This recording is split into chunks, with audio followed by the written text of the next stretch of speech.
Well, welcome to the Morning Kick. This is Andrew Pitchford from Excite Media, and a big hello to all of our replay listeners if you're joining us now to do a catch-up of this morning's edition. We're actually inviting Wes Leake to come and join us, and Wes is a university lecturer with the Torrens University, and he's part of their Bachelor of Entrepreneurship Progam. Didn't realise there was such a thing. I think it's an ideal program for such a time as this. So we thought we'd invite Wes onto the show. Good morning, Wes. Welcome to the Morning Kick. Good morning, Andrew. It's so great to be with you today. It was fantastic that we're both up bright and early, ready to face the day. And isn't that what business is all about? It's kind of about getting in there, getting ready. Both of us are dressed for the occasion. We're ready to go. That's right. You're actually my second call this morning, so things kicked off at 6 a.m. for me. So it's really good. Give us a bit of background, because I was really intrigued. I knew that you were with Torrens University, but I didn't realise there was such a thing as a Bachelor of Entrepreneurship Program. It's always a tongue twister. Help us out. It is hard. Actually, spelling entrepreneurship can be a problem for me at times. So no, it's a 3-year bachelor program. It really is very much focused on taking your idea and getting it up and going over the 3-year period. And actually, a lot of them actually do it in 2 years because we have a tri-semester program. So it's very much focused on how do you get your idea up and going, how to test it, how to market it, how to build your team. How to focus on all the theory behind getting your business up and going.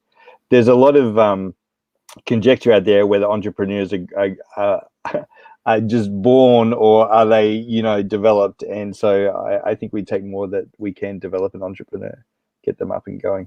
That's very good advice. And isn't it interesting that sometimes the person with that, what we call entrepreneurial spirit, they are a little bit kind of creatives. They've got the ideas buzzing left and right, but they need some structure and some formatting so that they have the best opportunity to succeed.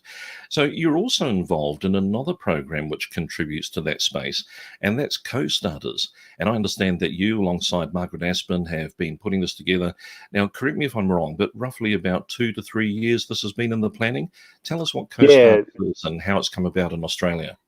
Yeah, so Co-Starters started, I think, about 5 years ago in the US, is now in 150 cities around the world. So it started actually out of in Chattanooga in Tennessee when the city was just had lost its major industries, and the council there said, what are we going to do to get things up and going? So out of that, the Co-Starters program was developed.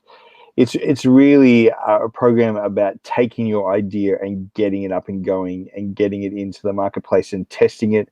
Huge focus on customers and making sure you have customers, because without customers, hey, you don't have a business, do you, Andrew? Absolutely right. In doing that. So we run it now. So about 2 years ago, we started here, and it's been very good to see some of the businesses up and going and working through them. Some people done the program and hey, they haven't gone ahead with their business, and that is actually a very good outcome for us. But others have gone through and now through to launch stage. If somebody's watching for today and they've got an idea that's been bubbling in the background, they may be running a business, they may be working for a business, but they have been tossing and turning, thinking, one day I'm going to do this. Where does Co-Starters fit in? What can they offer me right here and now? So right here and now, we can offer you help to actually get your idea up and going, and to test it to see whether the idea is going to work, and to get the structure, if you like, put around that idea to grow and develop it. Now, you actually run courses, and I saw that not only are you catering for the grown-up, the adult who's got an idea, but also what I really liked, and I follow a gentleman in the States called Pat Flynn, and Pat is a podcaster who really is wanting to see our education system changed so that young people are actually encouraged to be entrepreneurial. They're taught a little bit of business, and Co-Starters did that as well. Can you tell us about both those kind of courses and events, what you're running for people? Yeah, so the Co-Starters Generator program is aimed at teenagers. So we're actually just about to kick off another program for that.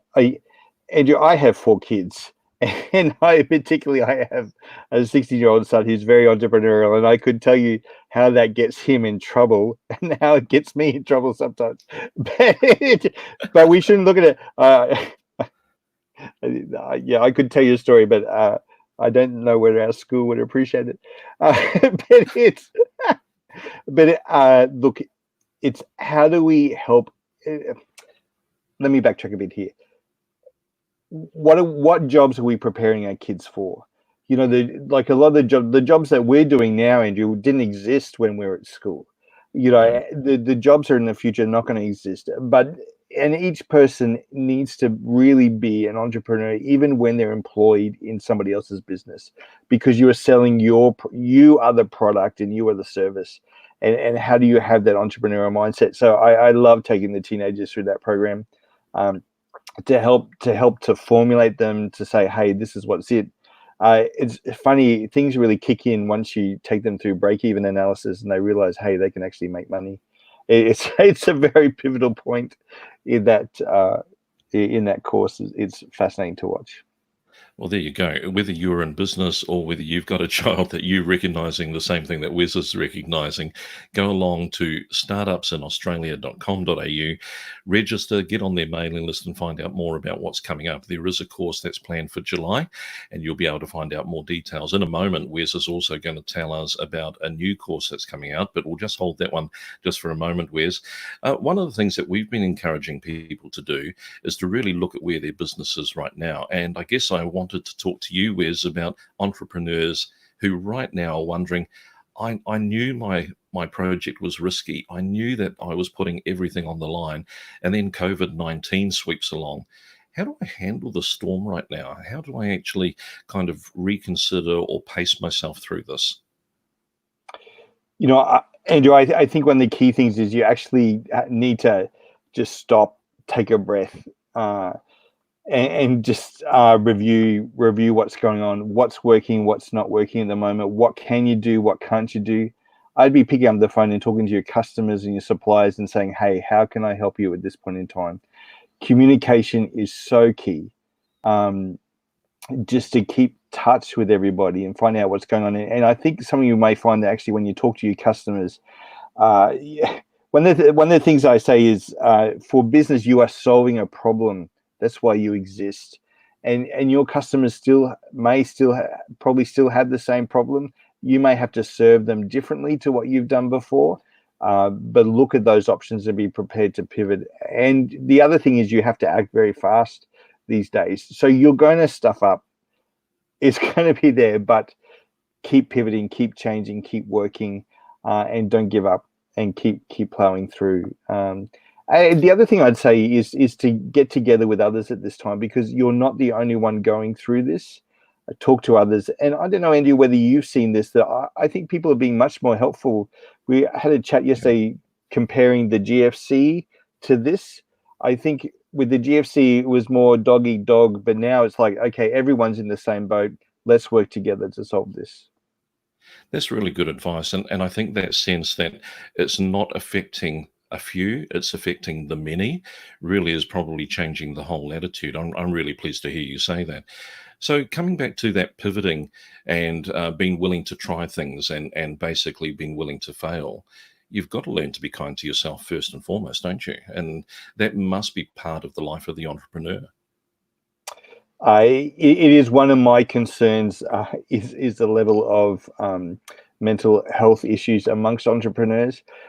You know, one of the things that I find is a simple thing is thankfulness is one of the biggest keys to keeping a healthy mindset. So being thankful for what you have. You know, a lot of times, you know, I've done some helping people get out of debt and stuff in the past, and they focus on the debt. They don't focus on what they've got. So take stock of actually, what have you got? What have you built up so far? What relationships have you built up so far? Because it's the relationships that are going to get you through this. And be thankful for what you've got, and say, okay, what's in my hand at this point in time? What can I do with what's in my hand? And to start there.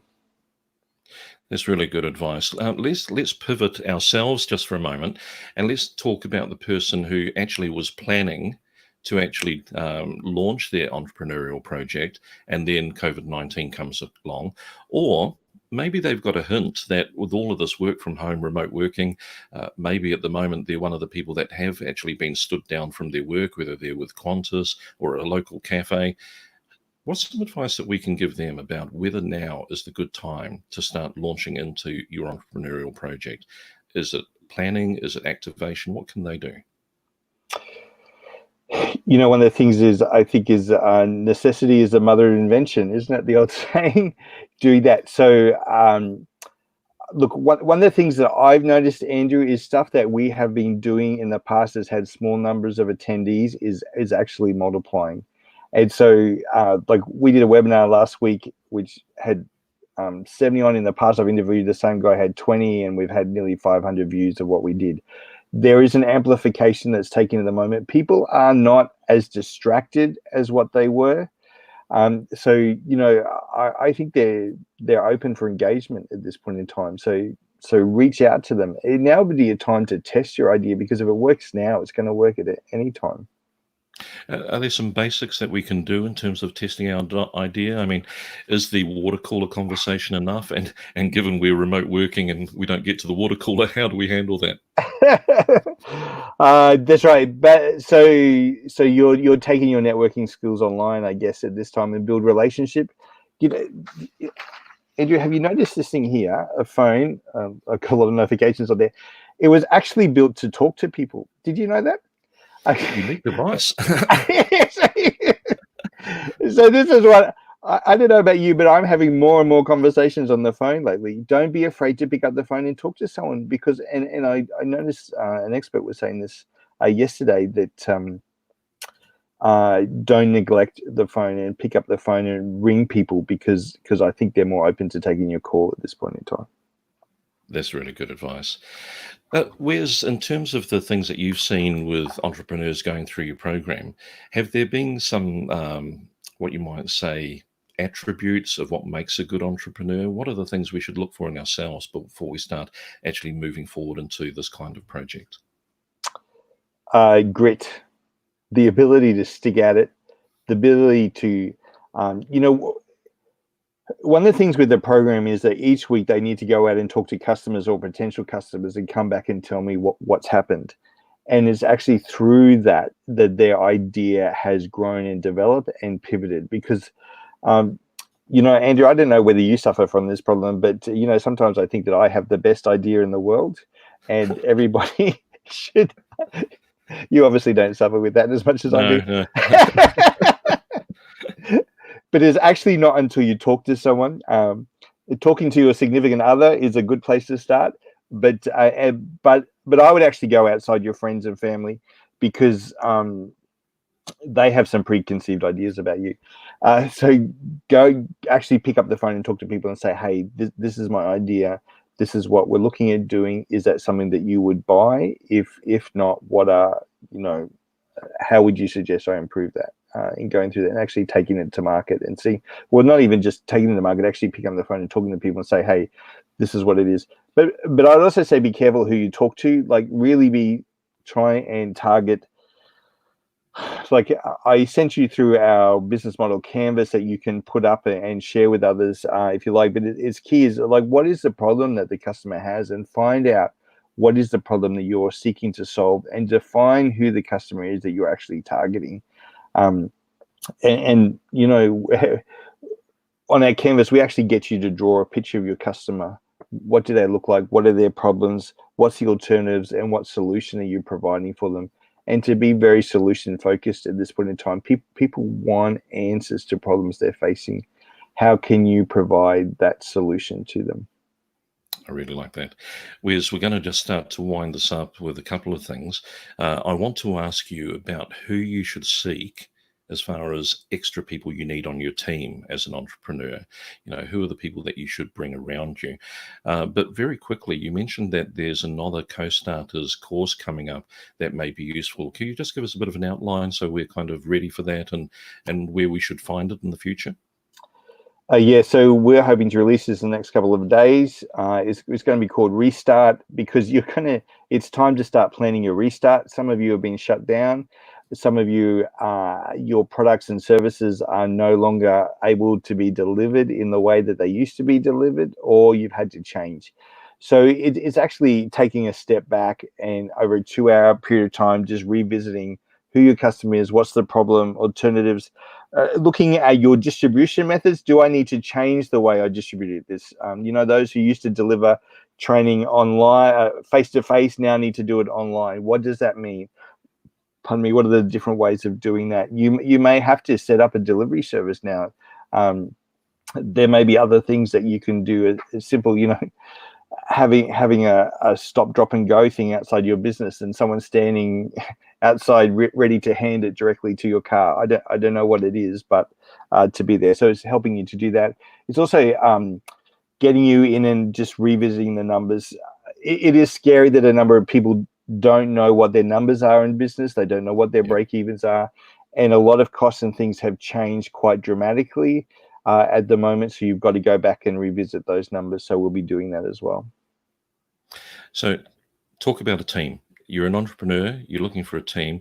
Give me 2 or 3 people that I should look for that I need to bring around me to help me succeed. I've got my internal grit, I've got my idea, that's the spark, but surely I'm going to need 2 or 3 helpers at least. I think your marketing is key. If you don't get your marketing right, you're stuffed. Because if you've got no customers coming in the door, there's an old saying that marketing covers a multitude of sins. You get that right. And one of the things that I've noticed over the years, Andrew, is the campaigns and things that I've done that I think will work haven't worked. But those that marketers know what works, and they test it and they look at the results and analyze the results and then come back to you, I think is key. So who are you using for your marketing at the moment? The other one is you do need a good accountant and you do need a good lawyer. So which is, the old professions are there, but find someone who actually knows. There's not going to, for an accountant, I'm an accountant by background, so I can say these things, that there's not just going to do your historical data, but it's going to be sitting down and looking at your cash flow, where you're heading, where you're going. And the other thing is people, the other thing I would say is, who are the people that are going to connect you to others? And I think that's key at the moment, because you don't know everything and nobody knows everything. But if you can connect to the people who do know, then that's key as well. That's really good advice. Well, thanks very much for joining us, Wes. This has been The Morning Kick, looking at entrepreneurship today. And we're going to continue giving you advice through different specialists that are coming in. We're booked out for about a week and a half, which is fantastic. The number of people that are willing to come and share their ideas with you. And in just over half an hour's time, we're going to be joined by Karen Young. She has a website called Hey Sigmund and has been a specialist in looking at anxiety in children. Now, there's a lot of parents that are doing remote working at the moment. And so we thought it would be ideal if we could bring Karen on to talk about some advice for parents, advice for children. And listen, all of us face anxiety in different forms. How can we actually get some ideas for managing ourselves, I guess, or even knowing how to recognize what's going on? So wash your hands, flatten the curve, stay at home. And just lastly, we just wanted to talk very briefly about the Thrival Mastermind. Now, what we've done is we've created this Thrival plan, which is something that you can download for free. Excite Media has been making this freely available. We're happy for you to share it with all your friends. It's a Google Doc, so nice and easy to download and fill in. And we've designed it to help our clients go through and evaluate what's happening with their marketing. At the moment, in digital, there is a lot of change. Traffic is up, sometimes 20 to 30% higher than it ever has been before because of people working from home. On top of that, some people are pulling out of markets like Google Ads, and that means that the price for clicks for ads is changing every day. So working with a marketing agency who can assist you in working out what would work for your business right here and now, which is likely to be different from what was happening a few months ago, is really important. So we've given you all the tools you need to help yourself, but at the same time, we're here if you'd like a free call to go through these with you. Thanks very much again for joining us on The Morning Kick. We'll be back very shortly with another episode, and then again tomorrow.